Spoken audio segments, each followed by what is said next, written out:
কালকে India versus ইউএইর খেলা দেখতে বসার মাঝখানে 5 মিনিটের একটা ছোটোখাটো ব্রেক নিয়ে নেওয়া যে কী ভুল প্রমাণিত হতে পারে সেটা কালকের ম্যাচে যারা না দেখেছে তারা বুঝতে পারছে না। টোটাল ম্যাচ ছিল 40 ওভারের, কিন্তু যে খেলাটা আমরা দেখেছি সেটা 17 দশমিক সম্ভবত 1 ওভারের, 17.1 ওভার, হ্যাঁ ঠিকই বলছি, মানে মোটামুটি 18 ওভার বলতে পারি আমরা, যেখানে 17 ওভার 4 বলেই হয়। টোটাল ম্যাচ মিলিয়ে যেখানে 40 ওভারের ইনিংস হওয়ার কথা 20 দুটো, সেখানে টোটাল 17.4 ওভার খেলা হয়। এবং প্রথম কথা ইউএই যেটা টার্গেট দিয়েছিল সেটা খুবই কম রানের ছিল, কিন্তু টিম ইন্ডিয়া সেটাকে 4 ওভারে চেস করে নেবে, এতটাও মানে পাওয়ার প্লেতে হারিয়ে দেবে এরকম কোনো সম্ভাবনা ছিল না। কিন্তু আমার যতদূর মনে হয় এটা 3 ওভারে শেষ করে দিলে সবচেয়ে বেশি ভালো হতো, কারণ যেভাবে আমরা ব্যাট করতে দেখেছি অভিষেক শর্মাকে, তো তাতে করে আমরা তো কেউ অবাক নই, কিন্তু আমরা যেভাবে বোলিং স্পেল দেখেছি টিম ইন্ডিয়া সেটা দেখে আমি অবাক। বিশেষ করে শিবম দুবে এবং কুলদীপ যাদব টি-20 ক্যারিয়ারে তাদের বেস্ট ইনিংস যেটা আমরা বলতে পারি, বা স্বপ্নেও কেউ এরকম ইনিংসে যে আমি বল করবো এইভাবে উইকেট নেবো, এটা মানে স্বপ্নেও কেউ দেখেনি, যেটা কালকে তারা করে দেখিয়েছে। মানে কোনো কথা হবে না বস, কালকে যেভাবে আমরা খেলা দেখেছি এরকম খেলা দেখে তো মানে যে কোনো প্লেয়ারের স্বপ্ন এরকম খেলা।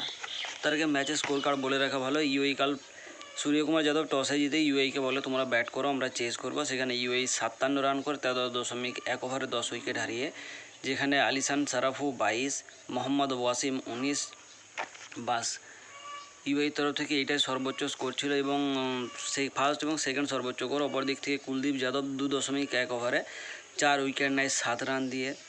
শিবম দুবে 2 ওভার বল করে সেখানে 3 উইকেট নেয় 4 রান দিয়ে।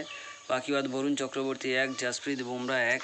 জাসপ্রীত বুমরা তো উইকেটটাই নিয়ে চলে গিয়েছে, উইকেট নেওয়াটা ভুল, সে উইকেটটাই নিয়ে চলে গিয়েছে। অপর দিক থেকে ব্যাট করতে নেমে অর্থাৎ 57 রান চেস করতে নেমে টিম ইন্ডিয়া 60 রান করে, যেখানে অভিষেক শর্মা 30, শুভমান গিল 20 নট আউট এবং তিলক বর্মা 2 বলে 7 রানে নট আউট থাকে।